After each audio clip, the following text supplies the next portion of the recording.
With this individual, we had a lot of other things, not only with the pain, not only with the sacroiliitis, but we've seen extreme fatigue, anxiety, and headaches. So what was done?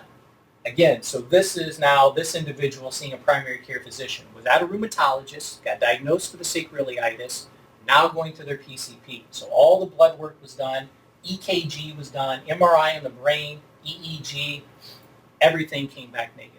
This individual was diagnosed with anxiety attacks. Prescribed anti-anxiety medications, put on Ativan, and 2 to 3 different anti-anxiety medications. This patient took those anti-anxiety medications for about the course of a year. Eventually got off of them because the sedation and the blunted affect was just too extreme. It wasn't worth it. The turning point came after 7 years. This individual went back to the rheumatologist, and the rheumatologist said, sorry, there's no more I can do for you. You're way too young to put you on a higher dose of medications because it'll ruin your liver. There's nothing else I can do. This individual was faced with a decision, death or chronic pain. Death, why? Because the medications will eventually ruin the liver. Got to have your liver, very important organ. Or live in chronic pain. Well, what this individual decided to do was research natural therapies. Anti-inflammatory foods, supplements, exercise. Over the course of about a year, after implementing all of these therapies, these natural therapies, this individual who is now on their own weaned themselves off all their medications. I don't advise doing that, but this individual had no choice. Again, left on their own. So now the average pain after this year of doing these natural therapies, now we're about a 6 to 9 out of 10. But the flare-ups would still occur twice weekly. And when the flare-ups would occur, the pain now is back to a 10 out of 10. During that time, during the flare-ups, taking about 6 to 8 Excedrin a day. We know what these NSAIDs, again, can do to the GI tract, but this individual is now on no prescription medications, which was a success for this individual after being on these medications for 7 years. So after about 1 to 2 years of the natural therapy, the pain now goes down to about a 4 out of 7 out of 10. You can see here the flare-ups. Now they're only occurring about twice a month as opposed to twice a week. Over-the-counter Excedrin, again, during the flare-ups, would get so bad this individual could barely walk, mind you, and especially the sleeping at night. The deep, deep spinal pain that occurs in this condition this individual had really disrupts sleep and causes a lot of pain.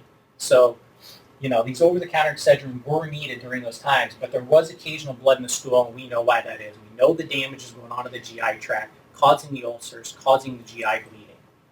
But again, just to get by, just to walk and sleep, this individual had to take those. The diagnosis was eventually ankylosing spondylitis, and what we saw with this was extreme fatigue. This individual made a lot of progress in the pain reduction, but still had a lot of fatigue. When this individual started to research and started making progress is when he found out the link between the gut inflammation and the joints. That's the thing. Not only do we have the gut-brain connection, we have the gut-joint connection. That's why we see with this chronic inflammation, the damage to the gut, not only we see our neurological problems, but our chronic inflammatory diseases. We see our autoimmune disease, again, ankylosing spondylitis, rheumatoid arthritis. And they're finding out you don't have to have overt digestive symptoms. Individuals will have no digestive symptoms at all, but there still is a subclinical gut inflammation going on, meaning there's inflammation in the gut, but they don't have to have any digestive symptoms. So the patient fit the picture 100%, 100% with the AS, restricted breathing, the rib cage, all the labs came back, confirming that. And again, finding out the link between microbial pathogens and the gut inflammation. This is what empowered this individual the most, is when he discovered that link. The nutritional intervention was to stop feeding the pathogenic bacteria. We got this pathogenic bacteria in the gut. We have our good bacteria in the gut. Which one are we feeding? You've got to stop feeding the pathogenic bacteria. We've got to start feeding the good bacteria. That's going to heal the gut lining. That's going to shut off the chronic inflammation. And that's why this individual made progress. They healed their body at the level of the gut. And what I took you through is that's what's producing the chronic inflammation. They stopped suppressing it. They stopped inhibiting it.